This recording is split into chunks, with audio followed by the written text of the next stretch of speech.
Soyez toujours joyeux, priez sans cesse.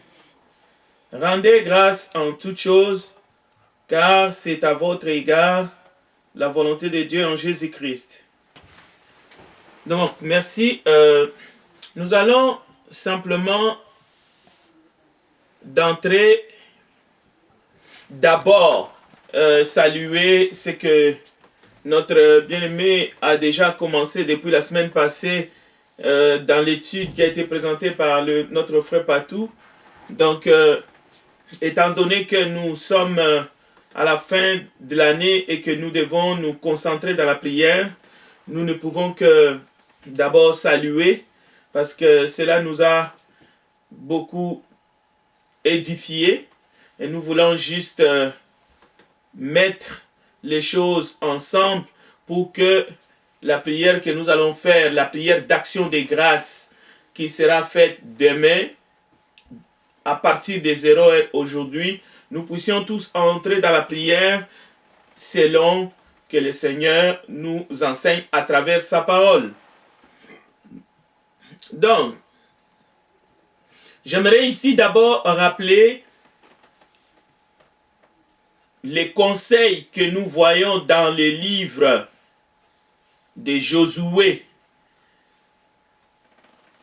La Bible nous dit que Josué était devenu vieux et même qu'il sentait que l'heure de partir, l'heure de sa mort était venue. Alors il a rassemblé le peuple et il a commencé à leur prodiguer des conseils. Avant de mourir, Josué rappelle aux Israélites tout ce que l'Éternel a fait. Mais il y avait tellement beaucoup de choses que l'Éternel a fait. Dans Josué chapitre 23, le verset 9 à 10, vous allez voir, Josué dit, l'Éternel a chassé devant vous des nations grandes et puissantes, et personne jusqu'à aujourd'hui n'a pu vous résister. Un seul parmi vous en poursuivait 1000, parce que l'Éternel, votre Dieu, combattait pour vous, comme il vous l'a dit. Josué chapitre 23, verset 10.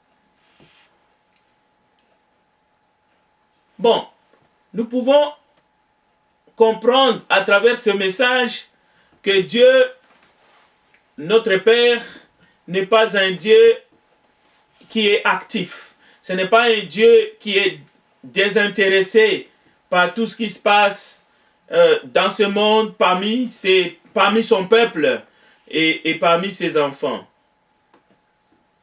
Il serait naïf de croire que Dieu ne fait plus rien, il croise ses bras, il est assis sur son trône et ce qui se passe sur la terre des hommes, et ça ne lui préoccupe pas. Et le Seigneur même a dit, je suis avec vous tous les jours jusqu'à la fin du monde. Ça prouve combien qu'il a dit aux disciples, je m'en vais, mais je reviendrai. Mais en même temps, il leur disait, lorsqu'il leur donne le commandement d'apporter cette bonne nouvelle jusqu'aux extrémités de la terre, il leur dit, voici, je suis avec vous tous les jours jusqu'à la fin. Alors, l'exhortation que nous avons dans la lettre de Paul aux Thessaloniciens va dans le même sens. Mais nous apprenons que nous pouvons, au moyen de la prière, être en communication avec Dieu. Nous n'avons pas les mêmes problèmes, nous ne traversons pas les mêmes épreuves que les Israélites dans le désert ou même en Égypte. Ce n'est pas pareil. Mais par contre, nous avons toujours besoin de ce Dieu. Nous avons toujours besoin de notre Seigneur, Jésus-Christ. Nous avons besoin de la parole de Dieu pour nous fortifier. Et nous avons besoin de la prière. Comme eux, ils avaient besoin de la prière, que ce soit en Égypte, que ce soit dans le désert, ils imploraient, ils invoquaient Dieu. Alors, nous pouvons nous interroger d'abord, avant d'aller lire un deuxième texte, cette fois-ci dans Jérémie chapitre 33 et le verset 3. Jérémie chapitre 33, verset 3. Mais interrogeons-nous un peu.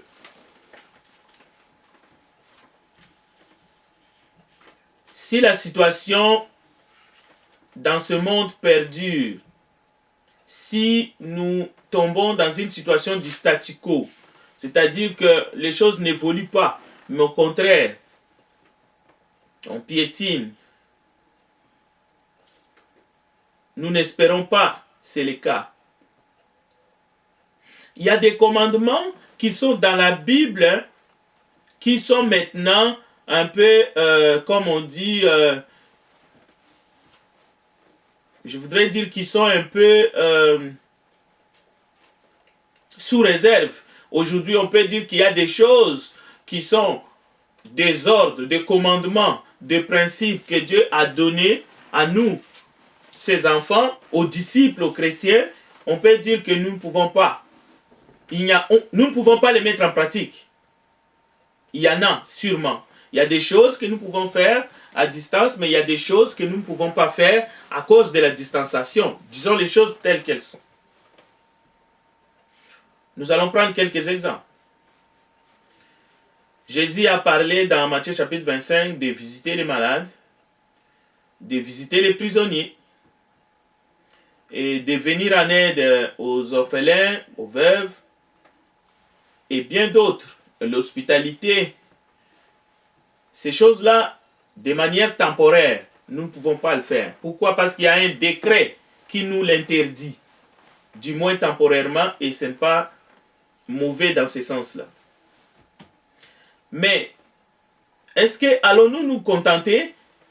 Non, nous allons continuer à suivre les directives, nous allons respecter les décrets, mais nous devons prier.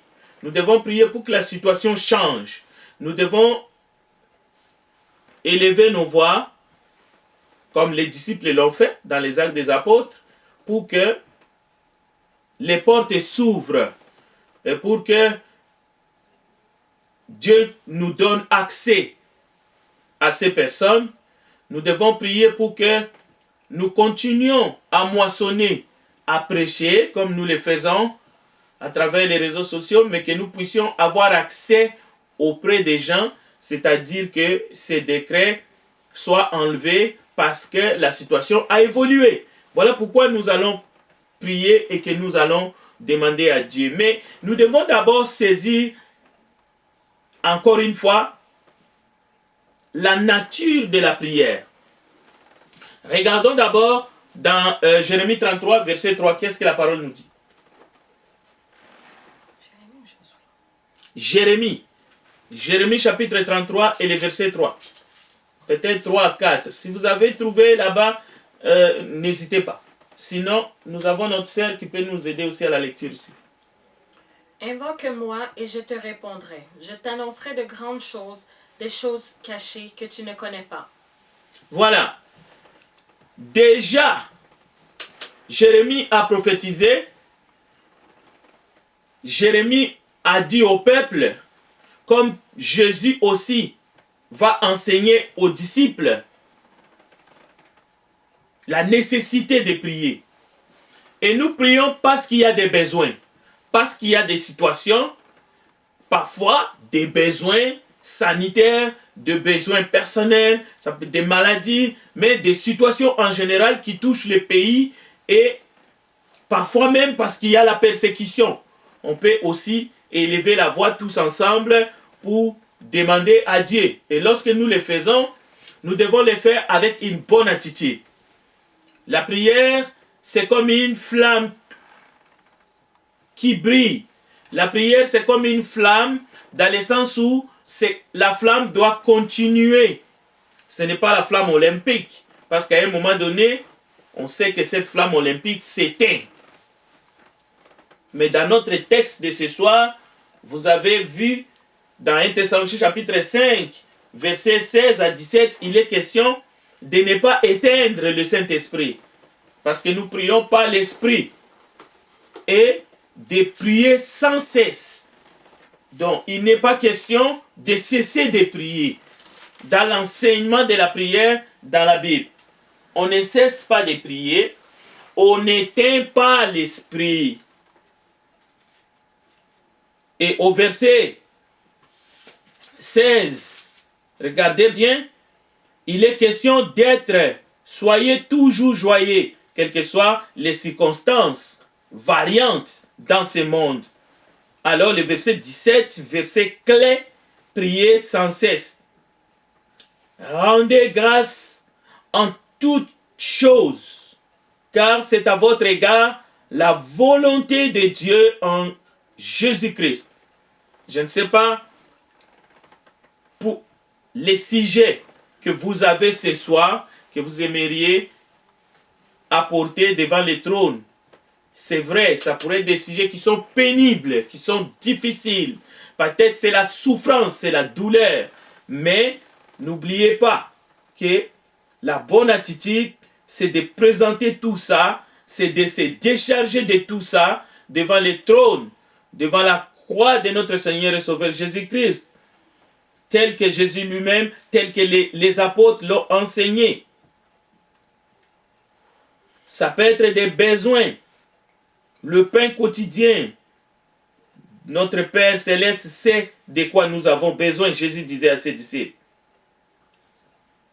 Et si vous continuez, vous allez voir que le Dieu de paix, que le Dieu de paix vous sanctifie lui-même tout entier, et que tout votre être, l'esprit, l'âme et le corps, soit conservé irrépréhensible lors de l'avènement de notre Seigneur Jésus-Christ. Donc, nous devons examiner toutes choses, mais nous devons nous approcher de Dieu avec foi et avec confiance. Donc, la prière, c'est comme une flamme continuelle. Parce que lorsque le peuple de Dieu prie, Dieu se manifeste. Mais comment Dieu se manifeste? Dieu se manifeste d'abord dans le cœur du peuple de Dieu, en nous donnant la paix. Même si la situation sur le terrain n'a pas changé, même si nous n'avons pas encore reçu pourquoi nous avons prié, mais nous devons avoir la foi que la prière a été exaucée. Mais aujourd'hui, beaucoup d'hommes et de femmes, au sujet de la prière, tombent dans la nuit. L'ennui. Vous allez comprendre pourquoi. Parce que vous verrez que certaines organisations, ils vont organiser des séances de prière où leurs membres doivent ne pas manger pendant 40 jours, pendant 40 nuits. Ils appellent ça des prières de jeûne, des prières qui vont durer des mois entiers, même plusieurs mois. Prières de 60 jours, prières de 100 jours, prières de 200 jours. Des prières qui vont fonctionner 24 heures sur 24 heures, ainsi de suite. Si vous essayez de comprendre qu'est-ce qu'il y a derrière tous ces prières organisées avec autant de sacrifices, vous allez comprendre que c'est pour pousser Dieu à agir. C'est pour brasser le trône de Dieu. C'est pour descendre Dieu sur la terre par la force. Donc c'est pour arracher les bénédictions entre les mains de Dieu. Eh bien, cet enseignement est contraire à ce que nous pouvons constater si nous lisons la Bible avec un cœur paisible et surtout conduit par l'Esprit de Dieu. Un enfant de Dieu ne réclame rien à son Père. C'est-à-dire, il ne tente pas à arracher par la force quoi que ce soit entre les mains du Père. Mais par contre, le peuple de Dieu s'approche du trône de la grâce et demande à Dieu, selon ses promesses et selon sa volonté. Voilà comment Jésus a enseigné ses disciples. Notre Père qui est aux cieux, que ton nom soit sanctifié, que ton règne vienne, que ta volonté soit faite. Donc Jésus a expliqué à ses disciples comment prier, comment s'approcher de Dieu. Jésus a montré l'importance de la prière à ses disciples, aux enfants de Dieu. lorsqu'il leur dit, allez, faites de toutes les nations des disciples. Donc, nous devons, pour bien comprendre comment nous pouvons faire notre prière, en assemblée ou individuellement dans les maisons, il est important de comprendre ces choses. Il faut avoir dans notre esprit ce que Dieu a déjà fait pour nous. Alors, qu'est-ce que Dieu a déjà fait pour nous? Et cela est infini, infiniment grand, ce que Dieu a déjà fait pour nous. Nous devons avoir ça à cœur. Et il n'a pas fait seulement pour nous de manière individuelle, mais il a fait cela pour le monde. Dieu a envoyé son Fils dans ce monde. Dieu a accepté que son Fils puisse mourir comme un vil malfaiteur sur la croix. Jésus est allé dans le séjour des morts. Il est allé récupérer les clés de la mort et du séjour des morts entre les mains de Satan. Qu'est-ce que Dieu a déjà fait? Dieu a fait que un fils nous est né, un enfant nous est né. Il a été conçu par la puissance du Saint-Esprit. Il a vécu plus de 30 ans sur cette terre. Il a exercé un ministère puissant en œuvre, en parole. Il a enseigné la parole de Dieu. Et lorsqu'il est mort, la parole nous dit il a fait 3 jours et 3 nuits dans les séjours des morts. Et ensuite, il est ressuscité. Dieu a déjà ressuscité Jésus-Christ d'entre les morts. 40 jours, jour pour jour, il s'est manifesté sur cette terre. Mais il est monté au ciel. C'est l'ascension. Et il a envoyé son Esprit Saint le 50e jour. Maintenant, il continue à travailler. Il intercède en faveur de ceux qui sont en Christ, mais aussi en faveur de ce monde. Mais en même temps, il est avec les siens. Il marche, il règne, il est parmi nous. Là où 2 ou 3 sont réunis à son nom, il est là. Ça, c'est ce que Dieu a déjà fait. Et c'est tellement immense. Imaginez nos problèmes actuels que nous pouvons amener ce soir.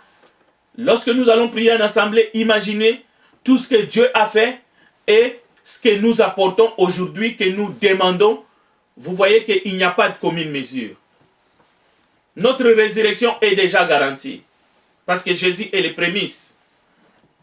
Maintenant, le point essentiel pour clôturer,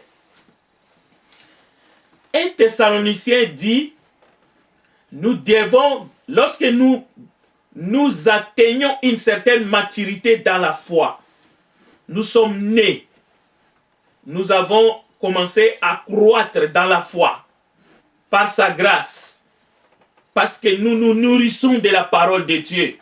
La prière demeure un outil, mais ce n'est plus une prière qui va ressembler à ceux qui sont peut-être encore des débutants. La prière devient une partie de nous-mêmes. C'est pour cela que nous avons lu 1 Thessaloniciens chapitre 5 et précisément au verset 17. Je ne dis pas que d'autres textes qui traitent la question de la prière, il faut les minimiser. Mais par contre, retenons ici qu'il est question de prier sans cesse. Qu'est-ce que signifie prier sans cesse? Prier sans cesse ne signifie pas que vous allez commencer à prier et vous n'allez jamais vous arrêter. Prier sans cesse signifie une prière qui ne cesse jamais et qui ne cessera jamais. C'est une prière qui monte dans le cœur.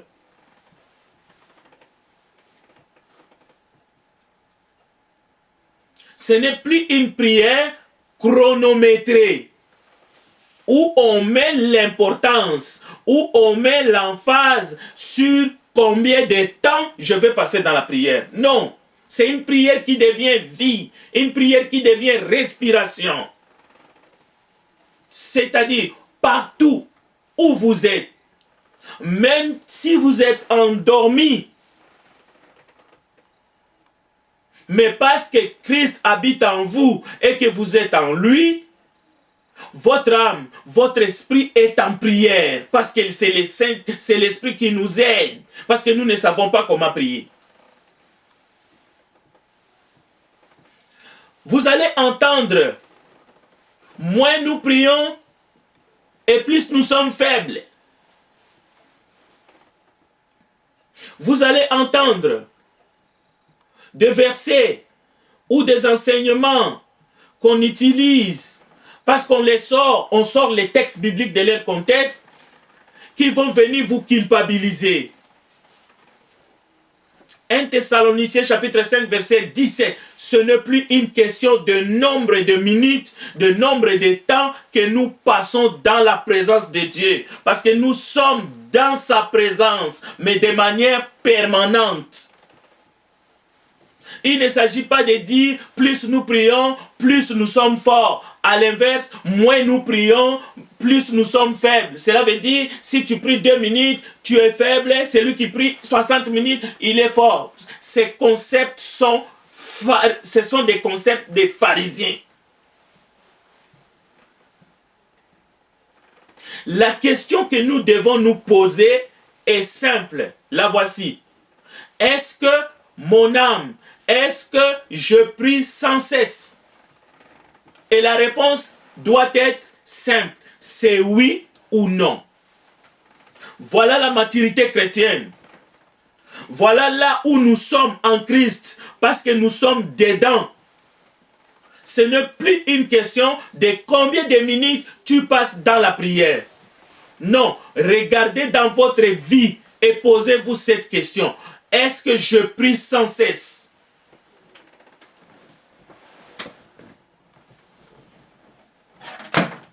Que Dieu nous aide à comprendre ces vérités pour que nous arrêtons à nous torturer, pour que nous arrêtons aussi à torturer les autres, pour que nous n'interprétons pas mal la vie de prière.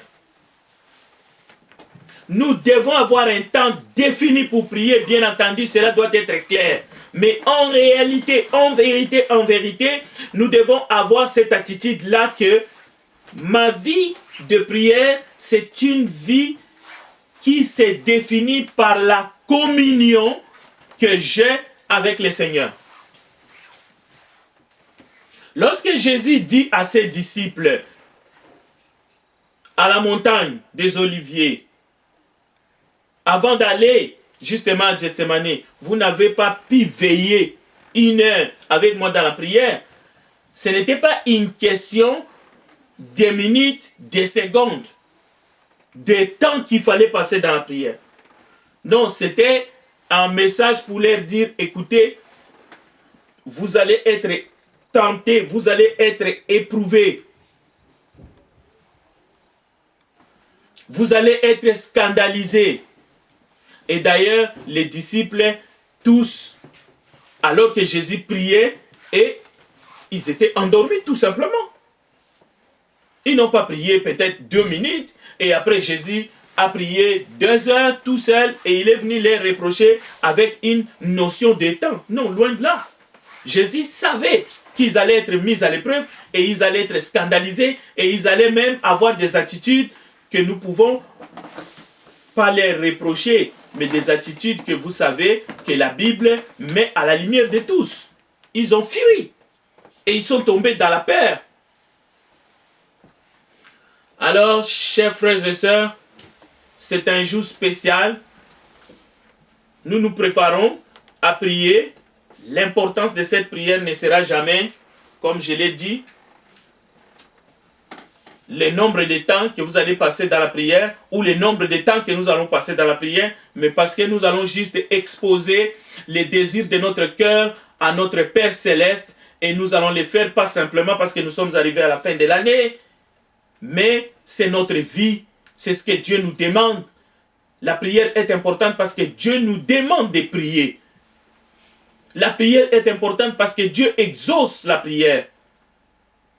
Dans le même sens, nous n'allons pas tomber dans le déprime parce que nous avons prié, mais nous n'avons pas vu que les choses ont changé. Non, nous n'avons pas un agenda à imposer à notre Dieu.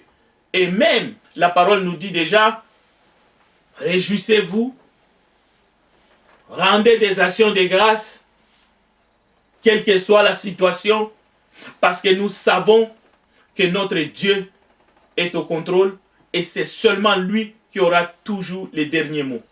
Parce que nous avons des annonces à faire et parce que nous avons vraiment un programme chargé, je m'arrête ici.